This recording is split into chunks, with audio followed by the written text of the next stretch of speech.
C'est pas facile, hein? Mais non, faut essayer. Ok. Bébé. Iche, mon cœur. T'es mon amour. Tu es le mien. En fait, j'ai grandi dans tes bras. Et t'es mon bonheur. Voilà. Alors, je vais donc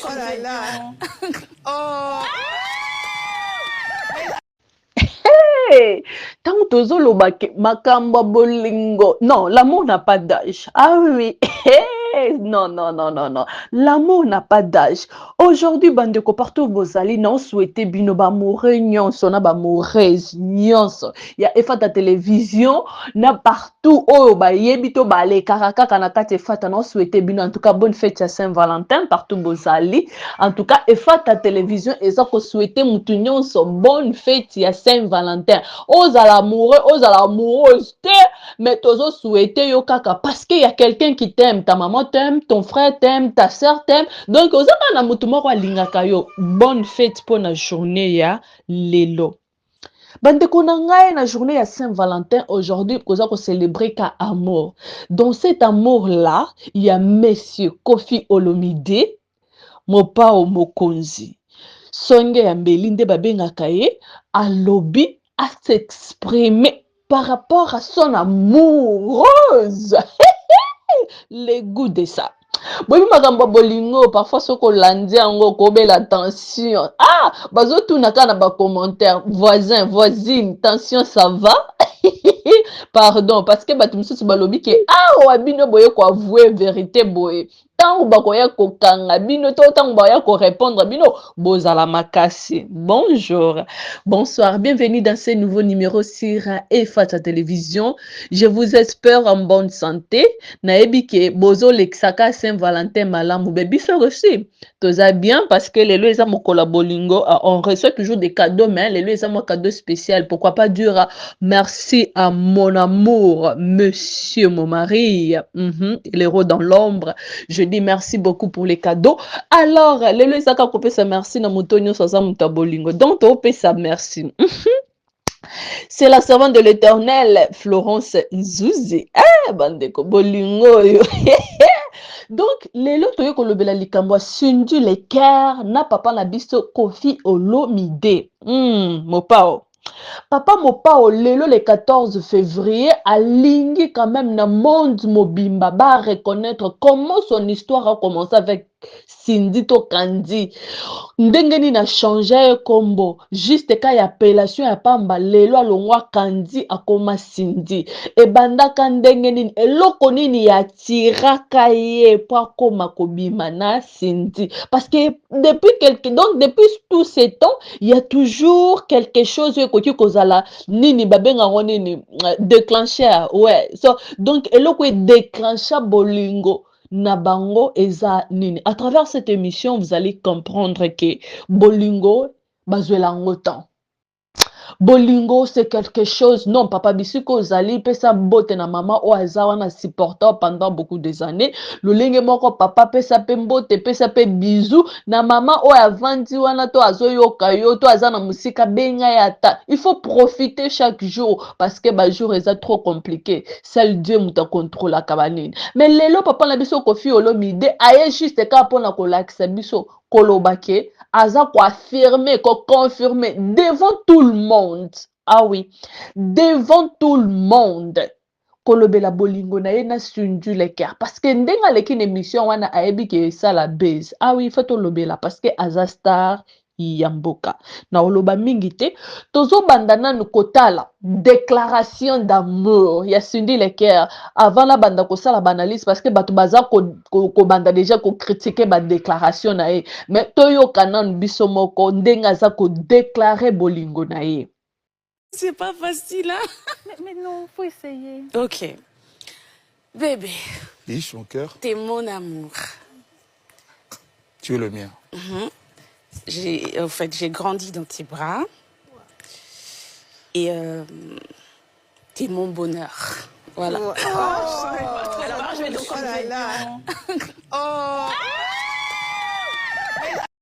Koffi, si tu dois décrire Cindy en une seule chanson de ton répertoire, ce serait quoi?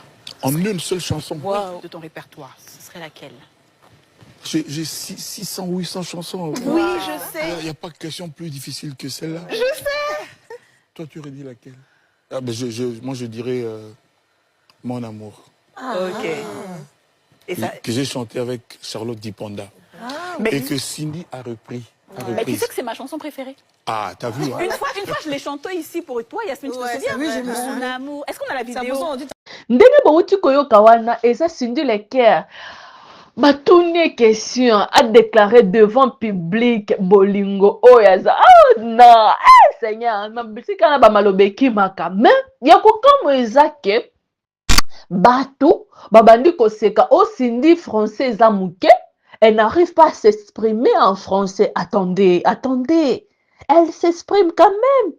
Pour nini biso ba congolais tu kaka ko kitisa. Bisika bango basale émission wana ba moni que non Cindy s'exprime et puis basa ko se comprendre. Mais congolais na congolaise lokwa balinga kaka bakambu o elingaka ko pesa batu kanda. Non, ceux qui toza na besoin matière. Pour nini tokoki koya le susu pona ko minimiser ndeko na biso ya mwasi na libanda parce que ba commentaire etondi kuna bato babandi na nkolo. Ozokosa biso toyebi nde bobandaki Kofi olobi ya solo te bon na oloba nanu mingi te bolanda nanu nde Kofi ye moko aza kobeta lisolo ndenge nini bakutanaki na Cindy Lecker nde nini bolingo ebandaki. Bon, je lui dis toi là, tu t'appelles comment? Elle m'a dit je m'appelle Candy. Et puis la fois d'après quand je voulais m'adresser à elle, je me trompe, je dis Cindy. Elle me fait, je m'appelle Candy. Voilà. Ce jour-là, il était torse nu. Wow. En studio. On était en studio d'enregistrement.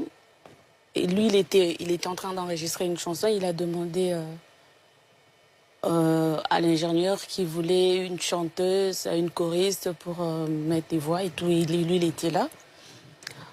Et quand je suis arrivée, il était torse. Ah bon? Oui, bien bon. Qu'est-ce que ça t'a fait? Bizarre. Ah bon, tu t'es dit... Ouais, je me suis dit, mais bon, parce qu'il y a toujours des choses qui se racontent sur lui. Les choses pas très bien. Et ce jour-là, quand je suis arrivée, il était torse. Je dis, voilà, il est torse. Donc c'est vrai. Clair. Voilà. Et quand tu as posé ça la reste un voix, quel effet souvenir. ça lui a fait? Il était impressionné, un peu impressionné, n'est-ce pas? J'étais très impressionné. Et elles étaient deux, elles sont venues deux, je ne les connaissais pas. Et puis il y avait un micro pour deux. Les choristes, c'est souvent comme ça. Elles se sont mises à chanter. Et à un moment donné, j'ai dit à l'ingénieur, je dis, mais celle-là, mais c'est incroyable ça. Il me dit, laisse-les chanter, ces filles-là, laisse-les, et puis on leur paye. Je dis, non, mais elle là, c'est... Et puis elles ont continué de chanter. Bon, je lui dis, toi là, tu t'appelles comment? Elle m'a dit, je m'appelle Candy. Et puis, la fois d'après, quand je voulais m'adresser à elle, je me trompe, je dis Cindy. Elle me fait, je m'appelle Candy. Voilà. Et au bout de la 5e, 6e fois, quand je disais Cindy, elle répondait avec le sourire. Et quel sourire beau. Je n'ai pas dit beau sourire, j'ai dit quel sourire beau. Donc et puis, on communiquait plus facilement qu'avec l'autre. Et puis à la fin, elle est venue, elle était plus sympa parce qu'il fallait que je paye leurs prestations. Et puis, j'ai tout de suite cherché à avoir le numéro pour la revoir. Donc, mais je n'ai pas donné. Ah oui? Non, elle n'a pas donné. Elle n'a pas donné. Elle a dit qu'elle n'avait pas de numéro. Et comment j'ai fait? J'ai pris le numéro de l'autre. J'ai bien menti. Non, tu as demandé à l'assistant de l'ingénieur. Voilà, c'est ça. Et puis on a pu, grâce au téléphone, se revoir le jour d'après. Et puis voilà. Mais et puis ça continue jusqu'aujourd'hui. Mais moi, je n'arrêtais pas de dire à l'ingénieur, mais cette fille, c'est une pépite d'or. Bah oui. Elle a un beau sourire, mais regarde son nez. C'est comme le nez des Miss. Elle dit, mais regarde comment elle est habillée, toi. Mais c'est pas ça le truc. Si tu laves bien, qu'elle se met dans, comment on dit, 31. Oui, ça va, c'est ça. Mais pour moi, elle n'avait pas besoin parce que je voyais que c'était une fille jolie. Aujourd'hui, quand les gens disent ce que vous avez dit, qu'elle est jolie, je me dis, voilà, tout le monde me paraphrase. Moi, j'avais vu ça. T'avais vu le diamant brut. Au bout de 3 minutes, quand j'ai vu la ndenge bouti komona wana c'est l'amour. C'est l'amour, bandeko na ngai. C'est l'amour, bandeko na ngai. Bon, eloko oyo esalinga bien eza nini? Eza place batuni Cindy parce que apesa en tant que une femme ozana mobali moko o batino so baza ko envier po azaki pe na libala mususu mais abimi kaka pona yo sekele no eza nini mais place wana ndeko na biso ya mwasi azanga ki maloba azangi maloba pourquoi parce que tant mususu azaki émotionné eza question liboso batuna elle par rapport à relation na ye akoki ko s'exprimer te parce que place wana olinga ko conjuguer ba verbe nyonso oyebisa biso secret nino sala po yo mama ovandisa papa mobimba oyo na trône na yo po papa oyo azwa décision ya kotika ba relation to ba nyonso a construisa pendant tout ce temps ayemba mais epa na yo aye kosukisa yo osukisi olakisi bolingo oyo ya zoloba keza bolingo vrai secret eza nini mais Cindy place soit décevoir biso. Cindy place soit décevoir biso. To ebite est-ce qu'elle comprenait qui question?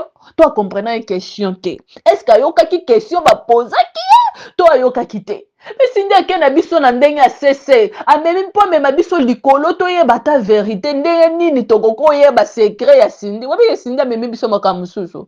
Alobi na ye oh je lui comprends même s'il me ment. Maman, est-ce que batuna ki oh bon to landana no hein comme ça toko ya kolobela yango. Je le comprends même quand il ment. Je comprends. On est à la télé, mais je vous regarde tous les deux. C'est vrai que le grand Mopao, il a mis ses lunettes, mais on les voit à travers, ça me semble un peu transparente. On voit toujours sa scintille dans vos yeux. On sent l'amour dans vos yeux. Comment est-ce que vous avez fait pour garder cet amour jusqu'aujourd'hui? Parce qu'on sait qu'il y a des hauts et des bas dans tous les couples. Hein. Il n'y a pas de couple parfait, mais vous avez réussi à traverser tout ça et vous êtes encore très amoureux tous les deux. Déjà, je vais commencer par toi, Cindy, si tu es une femme. Comme ça, nous, ça peut nous conseiller hein, pour nos maris à la maison. Quel conseil tu pourrais nous donner pour garder un homme aussi amoureux jusqu'à maintenant? L'attitude, la façon... Et surtout un homme célèbre. Ben oui, parce qu'il y a beaucoup de femmes qui doivent lui courir après. Hein. Oui, je pense que... Je sais pas. Moi, je l'aime. Hein. Et tout ça, je crois même quand je m'énerve, j'ai pas, je sais pas, j'ai pas envie de partir. Je le comprends même quand il ment. Je comprends. Alors c'est que ça doux, hein? Ouais. On est à la télé, Mais j'essaie de... Non, attends, j'essaie de parler parce que les hommes, c'est des grands menteurs. Ah oui, c'est vrai, Moi, on appelle la traco ici. c'est vrai, Cindy. Mais juste après les hommes, c'est les femmes. À la deuxième place. Donc tu arrives à savoir quand il ment. J'arrive à savoir quand il ment, mais il sait s'excuser aussi. Ah, ça c'est bien, ça. Et je pense que ça c'est ça. En fait. Vous savez, moi je ne mens pas, je me tire d'affaire. Voilà, ça s'appelle mentir. Bon, bandeko na ngai bolingo eza trop compliqué. Touti komona déclaration ya Cindy. Cindy alobi ke akola na maboko na yo. Ça c'est vrai. Mutu nyonso oyo ayebi Cindy, ayebi ke Cindy ayaki mwana muke na quartier latin. Cindy azalaki koyemba ne miziki ya Nzambe. Cindy abongwani a commissaire ya quartier latin. Donc azalaki nanu mwana muke. Bandeko na ngai, eza na nzembo moko bayemba so bayiba, yepe na papa Kofi ayiba ebo mwana. Bon, akokolo bateke azalaki mwana muke ya mineur tete, azalaki mwana muke ya mineur te. Azalaki déjà majeur, mais azwaki quand même dans le 20 quelque. Donc, Cindy azaki na ba 20 quelque, totam so ba 19, du 20 ans, en tout cas, ba biloko bongo. Po azaki na mukolo te po so botali ba image bo mona ke azaki vraiment. Lelo penda tai oyo mama si akomi nango. Lelo penda bo mwasi nyonso ndenge bimi boye. eza à travers Koffi Olomide na musala oya sali na kati ya Cindy parce que azui temps quand même ya enseigner, azui temps quand même ya prendre soin d'elle, pas seulement ya ye mais ya bandeko na ye, ya ba comment on appelle ça, ya ba famille na ye, ya papa na ye va kufa do mama, donc quand même donc Koffi azalaki wana. Donc relation oyo e bandi bandeko na ngai na ebike bato yo bazwa occasion ya kotanga na campus. Je me rappelle encore une fois que tango biso toza na homme 150 tango le roi mopa azoya pona kotikela petite sœur ya Cindy biloko na kati ya homme, tango Cindy abanda koya siko baya kotikela petite sœur ne biloko bato batanga bato batanga na période wana bayebi makambo na oloba donc bato basilisa penda na université de Kinshasa bayebi. Donc de série wana déjà mopao abandaki prendre soin ya libota mobimba po omona moko bovandi penda na homme saki nini ekoti saki ya boye ekoti 5 litres mafuta 10 litres boye provision made biloko ebanda koya. Grande sœur soki aye kotala petite sœur na ye na ndenge ezalaka kaka babomi mwina na coin ya rond-point sentiment grand mopao aza kuna l'amour ici ça commence les goûts de ça non bandeko nanga non l'amour bolingo eza trop compliqué. Non mais sans blague, cette femme aussi a travaillé, a persévéré. Bandeko boya kolobelanga soki nini nini te nga na oloba kaka par rapport à befe. Moi so a persévéré na bolingo il y a humiliation, il y a ko beta bambata en plein concert, il y a ko humilier na miso batu, il y a ko présenter kutu te ko zoye kaka lokwa danseuse. Si lelo aya ko se confirmer en tant que grand prêtre mère ya papa Koffi Olomide, na beaucoup de respect à elle. Si ko bo senga mama yebise biso secret zanini. Ne place sukoyo. Kandi Cindy le cœur aye ko bomba biso. Je lui comprends même suilement. Maman wana te balobi secret. Est-ce que ça français muto ezanga ki Cindy parce que bato bakomo seka elle n'arrive pas à s'exprimer, elle sait pas parler en français. Pourquoi elle n'arrive pas à parler en français? Pourquoi elle n'avait pas étudié? Tu vois aujourd'hui ça te rattrape. Congolais, seulement congolais. Et puis bakomango na lingala bandeko. Bakomango na lingala juste ka pona koya ko déstabiliser. Boyebi te que Google lingala koma na Google. Na Google Translate lingala ezali. Donc ceux qui muto lobi lingala bakia nango na Google Translate et ko traduire bato wana bato misusu bakotanga. Prenez du congolais koki kotia ba commentaire a kitoko te. Baza libanda mboka, baza ko s'exprimer ba bolingo na bango. Yo kasi ko ya kokama ezake bato bazolo babi bino bobandi tangu di distona koya babi didi akoya ko répondre. Donc bino bobanda bolingo pendant que ozaki dans d'autres relations de place côté c'est pas problème. Confusion c'est que côté na ba commentaire bato misusu babi non, est-ce que il a dit quelque chose que non babanda qui pendant que bazaki déjà la nine.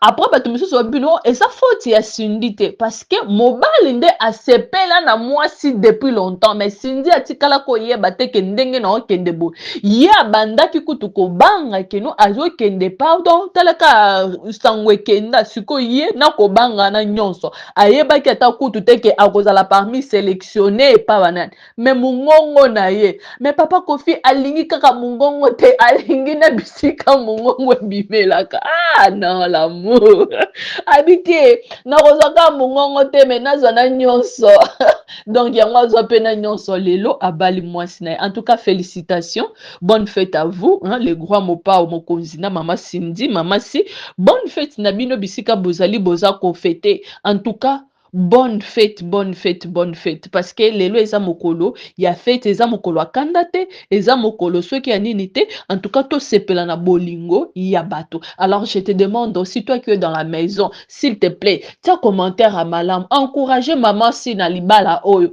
Bope sa chance. Bato msu ba komi koya ko finga.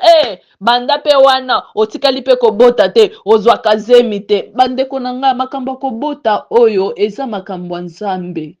makambo kobota o eza makambo nzambe parce que na ba commentaire bato bakomo oboti na okutu te déjà evie nga zawana azokende pension kala te oyo kotikala ka sa mwana nyonso kaka koza mbongo olingaka ete me olingi mbongo na ye non bandeko na ngai eza bolingo parce que soki ezaki bolingo te la dame ici n'allait pas supporter makambo nyonso oyo azwi donc Cindy aza lokwa kaka ndenge abima lokwa reine Esther reine Vachi asalaki fière amonaki ke place wana eleki mais Cindy aye na ye lokwa mwana musa non mais azwi ngolu wana donc bokondane ete condamné été bolobaka félicitations et puis courage na libala parce que ya léo ya leba na mariage et ozala kaka rose te mais le quoi moninga za ko avancer point nini te ko betele maboko point nini te ko encourager hein na place que to finga na place que to critiquer et ça vraiment une bonne chose te